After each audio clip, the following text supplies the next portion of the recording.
Welcome to the Kingdom Culture Podcast that was created on purpose with a purpose to empower, uplift, and guide others to the center of God's perfect will. Kingdom Culture family, welcome back to the Kingdom Culture Podcast. I hope everybody's been having a great week. This week I want to talk about immigration. The headlines, the things that are happening, the families that are being affected. It's kind of crazy, sad, tragic. So I wanted to bring some numbers for Michigan as a whole, because this is where I am, right? And I'm so tired of seeing the negative. I'm so tired of seeing the fear being spread. So I figured, why don't I bring numbers and we talk about it? And, it's just an educational thing for all of you that might not know all of this, right? So what's really happening? Michigan's immigration growth in 2024, this is what I found when I was researching, 67,000 international migrants added to the state last year. This was the first population increase in years. Metro Detroit saw 40,000 foreign-born births, while native-born population shrank by 11,000. Immigrants make up 2.1% of the population here in Michigan. We contribute $1.3 billion to the GDP, and we pay over $100 million in federal taxes.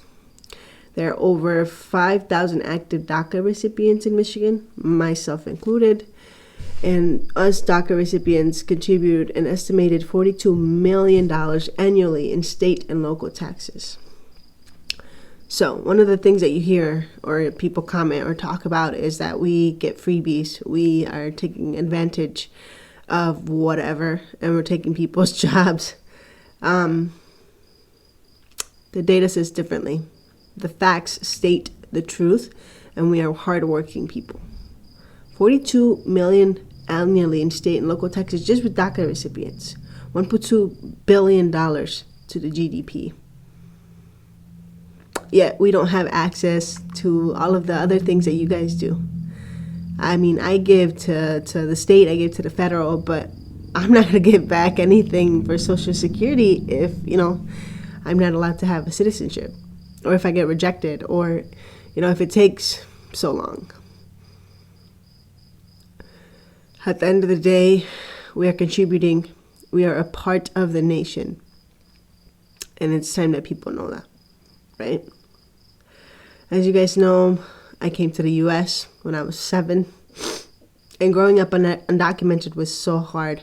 In school, nobody ever knew. I don't think I ever told anybody until after school when I was 24, 25 and the conversation came up. I was finally free mentally of the fear and the fear of judgment from people, being targeted, being made fun of. And I've worked hard for the life that I have and for my son and my family, right? But there's always this constant anxiety because DACA is not a permanent thing. It's every 2 years. Every 2 years I have to come up with $1,200 to pay for it. Every 2 years I have to make sure that I renew, Actually, it's actually just 1 year because I have to renew 6 or 7 months prior. So think about that. A lot of people budget for trips, vacations, savings. I have to budget to make sure that I'm legally here every single year.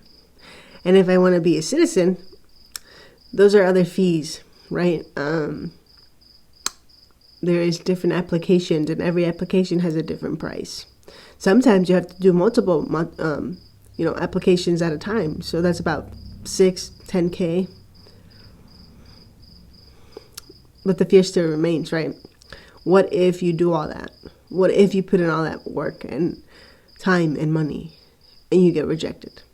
Because that's happening now, right? People that are doing things legally are getting taken out of their court hearings.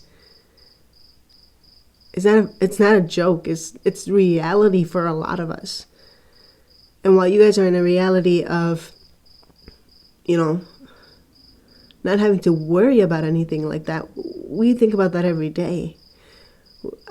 personally, I have to drive very carefully. I've never gotten a speeding ticket. My record is clean because of the fear that anything, any little motive, any little reason can take me out of the country. And I'm bringing my story into this because people need to remember that we're humans. And we have a life. Papers or no papers, we're human. And we need to be treated like that. You know? Families are being separated. Kids are growing up in fear of losing their parents. The mental health toll of living undocumented. And dreams being deferred because of a policy, a border. I've said this before and I'm going to say it again. Immigration isn't a political issue. It's a human one.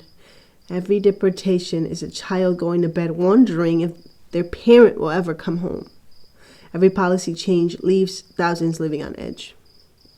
Like when DACA got, you couldn't enter any new DACA recipients. I was like, oh, well, if they're not going to let new people in, they're probably going to take ours away really fast. Thankfully, praise God that hasn't happened. But in Texas now, people can't work. They're taking their work permits away. If you don't have a work permit, what are you going to do? How are you going to make money? How? Thanks for not deporting me, but how am I going to make a living? And I understand there's policies, there's rules, there's, a way of doing things. But we need reform. Imagine waiting 5, 10, 15, 20 years, 25 years. I personally have seen it through my grandfather. He was 82. 82 when he got a citizenship. My aunt, she just turned 54, I think, last year. And she just got her citizenship. That's crazy. To me, that's crazy. We need reform.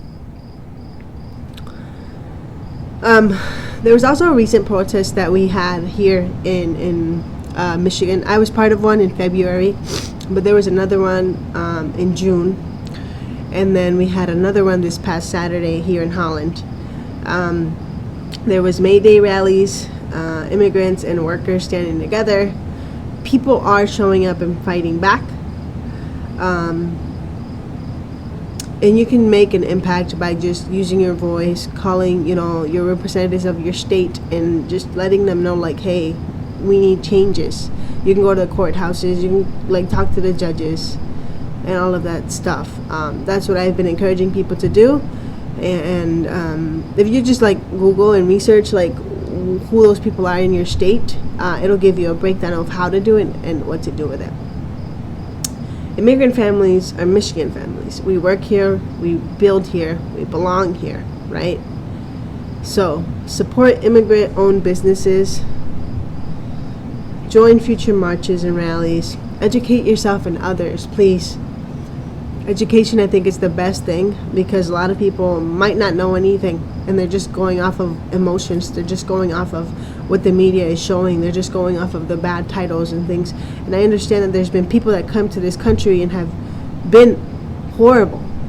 There has been people that have killed other people. There has been people that do not respect the dream. Do not come in here with good intentions. I understand that too. There's always two faces to one coin. So I'm not going to forget that. And I know there's a lot of emotion to this. I get it. But if it affects me personally, I'm going to speak about it. I'm going to tell the truth and I'm going to do what's right. Because a lot of people don't have a voice. A lot of people cannot do anything about it. Hearing the kids cry on the news, seeing them comfort their parents, saying that, I'm right here, is not the way to do things. Give us a shot, We're not Honestly, we're not animals. We're being hunted like animals. And it breaks my heart and it makes me angry. Right? And I think even for me, sharing this video, it might be a little scary. But we're fighting. We're still here. We're still standing. We're still dreaming. And we're not going anywhere. I hope you found value in this.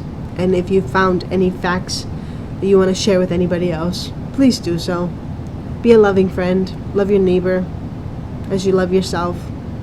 And do not let hate win. They want us to hate each other. But we don't have to do that. Remember that I love you, but that the Lord loves you more. Always, always, always. And we'll see you guys in the next episode.